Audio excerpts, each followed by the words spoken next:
Hey guys, how's it going? I'm Sean from Crypto Society. Today we're doing a complete comprehensive guide on futures and options trading. And I'm here with my friend Ian. Awesome, thanks for having me, Sean. Yeah, he is, in my opinion, a master, an expert in, I know it's always weird to hear that, in futures and options trading. Yeah. So I work for a company called Tuned. We build systems for letting you design, test, and then deploy strategies on live markets, so automated trading strategies. So if you have a systematic idea that you think you can implement, then you can do that, particularly in the futures market. We don't do options at the moment, but I have some ideas on how we can add those in the future. Pun intended. Yeah. Okay. So just so you guys know, I will put timestamps in the description so that you can skip around to certain parts that you're curious about. I will put that in the description. So we're going to start now with futures and some beginner concepts. So what is futures? Can you explain this to me with apples?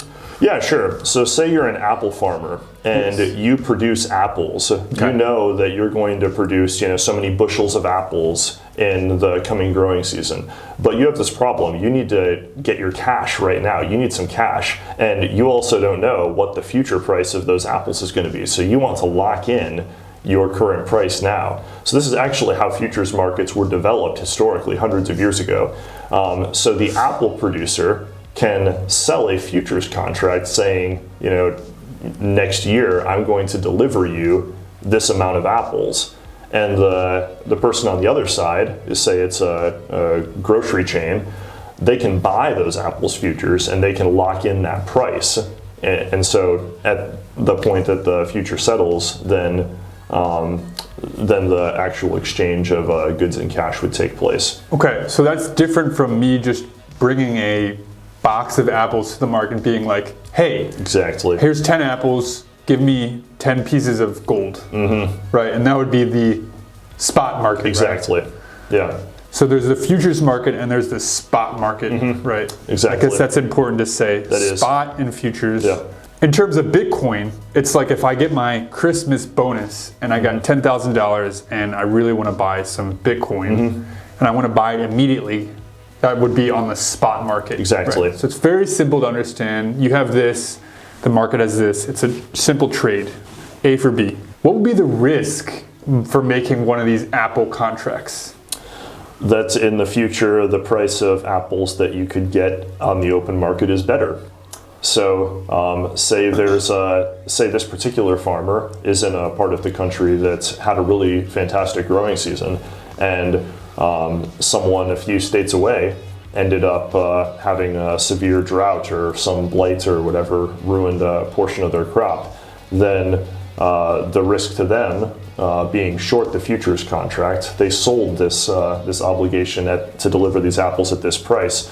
They could now on the open spot market get a much higher price, and so they have essentially lost that potential upside. So if I go into a cryptocurrency exchange website like KuCoin or FTX, Yep. and I buy Bitcoin at today's price to be delivered to me from any point from now till 3 months from now, that would be like I'm the grocery store person, right? Yes, exactly. So the really interesting point, it sounds like, is with cryptocurrency, you can open a Bitcoin futures position at today's price and you want to cash that out. It's a buy order in 3 months. And you're long, which means you're betting that the price will go up. Yes. You're long. It's a long position. You can close this out actually at any moment. That's correct. Whether you're up or down. Exactly, and that's one of the benefits that you get trading in a really liquid market. That's a term that we use in the industry to say there's always ready buyers and sellers on both sides, and that's something that's really important. So, like you said, with apples, there may not be a super liquid market for Apple futures, and so you might be holding that for a long time, or pay a really huge amount of spread in order to get out. Right. But with something like Bitcoin, then there's extremely liquid markets for it, which is really good as a trader. So if I think the price is going to go up, why wouldn't I not just buy it on the spot market? That's a really good question, Okay. And the reason why you would consider trading futures at all is normally because of the leverage that you can get in the futures market. So you don't have to put up, say the price of Bitcoin is at $40,000 right now. You might have to pay slightly more than that due to interest rates, which we could get in an advanced discussion later. You might have to pay $42,000 or something for a futures contract in 3 months. But you don't have to put down that whole $42,000. If you want 1 Bitcoin worth of exposure, you might only have to put down, a tenth of that. Right. And so this is called your margin collateral, and this is something that's also really nice about the futures markets, is you can get a much larger position than you would in the spot market without having to borrow cash directly from your brokerage. The benefits are very clear. If those gains are realized, and I get that, the return that I'm looking for, obviously I'm making a lot of money. Yes, because you only had to put down 10% of the capital up front, but you realize all of the move as if you had the full. So in this example, you might have put down like $4,000, but your P&L is going to behave as if you had a $40,000 position on, which is pretty big difference. So I put down 4,000, and Bitcoin went from 40,000 to 50,000 in 3 months. Yep. How much money would I make? You would realize a $10,000 gain on that. Despite only putting down $4,000 in margin capital. So you've more than doubled your money. That would be really good. Yes. Everybody would be super happy if that happened. Absolutely. What are the risks? Exactly. If it goes the other way and it drops to $30,000, you put up $4,000 in margin capital, but you're actually going to get liquidated by your exchange. You're actually going to lose all of your money. And if you're trading in a traditional market, then you actually could lose more than your initial investment. So this is it's very risky to trade with high amounts of leverage. So you need to be very, very aware of that. Leverage is a double-edged sword. Yeah, especially if the asset is volatile. Exactly. Because Bitcoin could go down a lot and then shoot up. Exactly. And even though it shot up, that's the end result. Yep. Because you're so high, your position has so much leverage, you automatically get liquidated when it goes down, 10%? Exactly. Nobody knows. The market can't tell that it's going to go up because nobody knows the future, right? Yep. So they have to, by the rules, they have to get their money back because they're not going to pay you without you taking the risk. Exactly. Right. So you lose all of your money if it goes down 10%. Yep. Which would be different to if you were actually putting the money down for 1 Bitcoin, $40,000, your liquidation you wouldn't have a liquidation. Zero. I mean, yeah. It would be at zero. Yeah. But other than that, no. Yeah. So that would be the risk of leverage. Yep. So this is really good. Yep. So the moral of the story is don't trade in too large of a position size and don't use too much leverage because you can get wiped out in a hurry. And Bitcoin has historically had about 80% annualized volatility. So take that with a grain of salt. I've lost a lot of money. I've lost a lot of money leverage trading. So please, please, please, please be careful. Yeah. Have you lost money? Of course I've lost money. Everybody's lost money. Everyone's lost money. Everybody knows someone who's lost money leveraging. Thing is you got to learn from your mistakes. Facts. Yeah. But don't make that lesson too painful. Exactly. What are the 2 types of futures? Yeah, that's a really good question. So we've been discussing mostly what I would call dated futures. That means that they have a particular expiration date. At that point, then the future will no longer be trading and the settlement will occur. So that exchange of the full $40,000 or the full Bitcoin would actually take place. Okay. No matter where the price is, Exactly. You're like, oh, I'm not ready, I'm ready. And it's at 33. You went in at 40. You've lost your money then. You got to take the 33 worth of Bitcoin. There's no choice. Exactly. Because that's the contract you signed up for. Yeah, so even though the price of Bitcoin is at 33 or whatever right now, then you paid 40 for that Bitcoin. Sure. So you've realized that loss. Most of the dated futures are 3 months. Is that correct? Yeah. They typically come in at around 3-month intervals, both in the traditional and the cryptocurrency space. So that's the first type of futures trading, which is dated, as you said. Yeah. Okay. What about the other type of futures? Yeah. So the other kind is called a perpetual future. So this has only been implemented by cryptocurrency exchanges at this point. It hasn't been carried over into the traditional markets. BitMEX was actually the first exchange, if I remember correctly, to implement this thing called a perpetual future. They call it a perpetual swap. I won't get into all the fun terminology differences, but we usually call them perpetual futures. And the idea behind this is you can get leveraged exposure to the price of Bitcoin without actually buying Bitcoin. So you are purchasing this contract that behaves a lot like the spot market, but without actually owning the Bitcoin directly. And you can do this with more leverage because they have this mechanism called funding fees, which ensures that whenever the price gets too high, say the price of Bitcoin right now is at $40,000. If the future starts trading at $41,000, then the people who are long are going to end up having to pay the people who are short to end up kind of bringing those into an equilibrium. So if you're buying the perpetual future when it's trading at 41,000, the spot price is at 40,000, then you should essentially be disincentivized from doing that. So the exchanges use this mechanism called funding fees to kind of peg the price of the perpetual future to what its real spot market value is. And they do this via this mechanism of funding fees. So it sounds like the biggest difference between dated futures and perpetual futures is that dated futures have an expiration date. Perpetual futures, you could theoretically open up a long position, an order today, and close it out in 2 years. Exactly. Okay, yeah. So the risk would be that funding fees eat up some of your profits, like a significant amount. Right? Exactly. Yeah. Because you can't just open up a position and wait for the price to go up like that. There has to be some kind of cost to do that, you know. So up until now, we've been talking about basically market orders. So what is a market order? Explain very simply.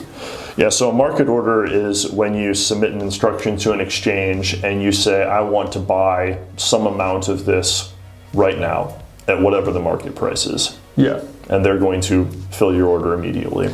So in the case of a market order, you have not actually expressed an opinion on what price your order should be executed at. You just walked in and said, give me 10 apples, and they told you what the price is.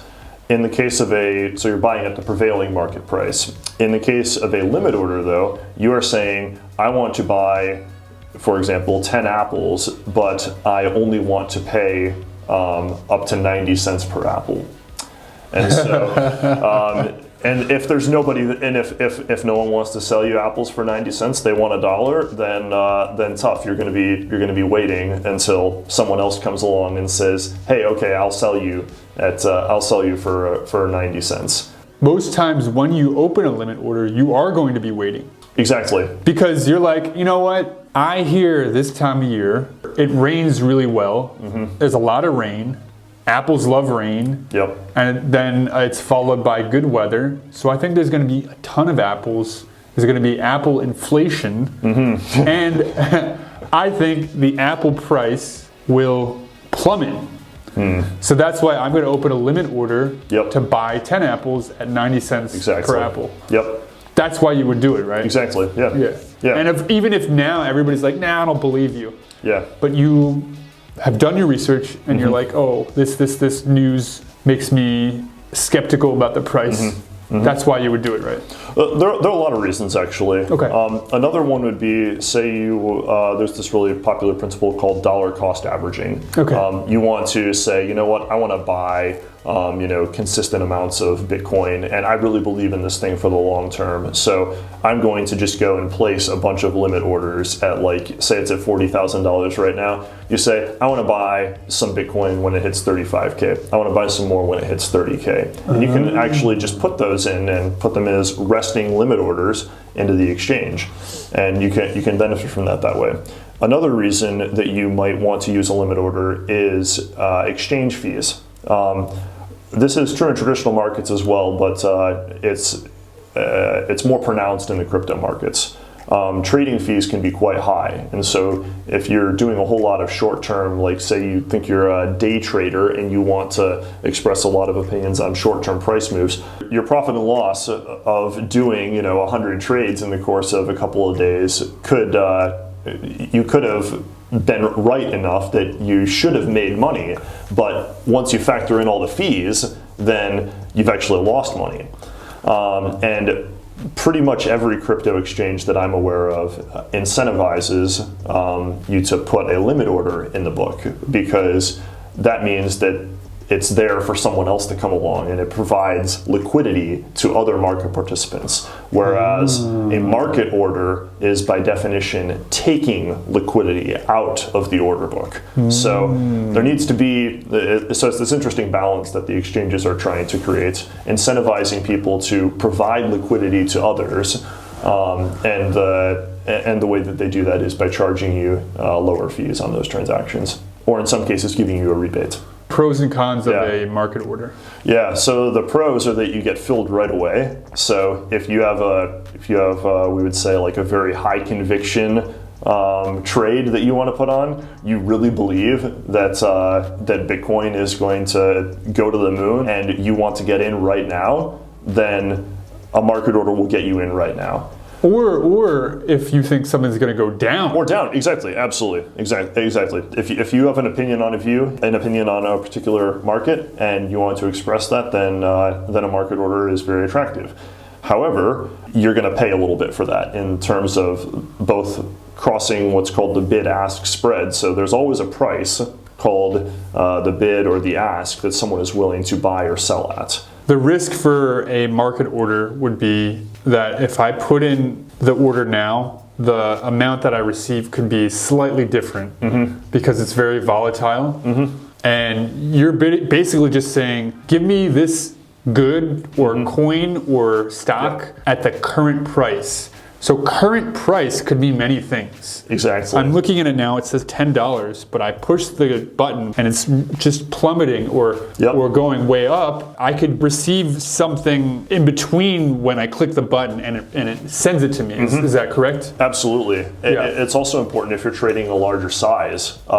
Say you wanted to buy 10,000 apples. And you see, you see the market price is $1, but that was only for 100 apples. What happens when you want to buy 10,000 apples? Then your initial price for the first 100 apples would be $1, but who knows? You could be paying as much as $1.50 or something by the time that you fill all 10,000. Yeah, that is really risky. Yeah. So it's better for smaller orders. Yeah. So it would be much safer to do like a limit order at a very similar price to the current market price. That way, it's not going to sell them to you unless it's exactly that price. Is that right? Or better? Yeah, exactly, or better. The other option, of course, is to submit a series of smaller market orders. Okay. So what would a stop order be? So a lot of people like trading with stop orders. The basic idea is you're setting basically a trigger price. Whenever the market trades through that price, let's say you bought Bitcoin at 40 and you want to have a stop at 30. The second that Bitcoin trades through that $30,000 level downward, then your stop becomes active. And there are two kinds of stop orders, actually. One is a stop market order. This is the most common one. And that basically says, as soon as we show $30,000 on the trade history, then we're going to immediately do a market order Buy or sell. You were long, exactly, buy or sell, yeah, exactly. So it's the opposite of whatever you were. So if you were long, then it's going to close out your position by selling that much, and vice versa if you're short. So stop order, many people will see this on the exchange. You can think of it just like a trigger, basically. Trigger to do something else. Exactly. So when this price happens, execute this action. Exactly. Anyway, that's it for part 1 of this series. In the next part, Ian and I are going to talk about options trading, and it's very interesting. I know you guys are going to find it very valuable. So I will see you in part 2. Bye for now.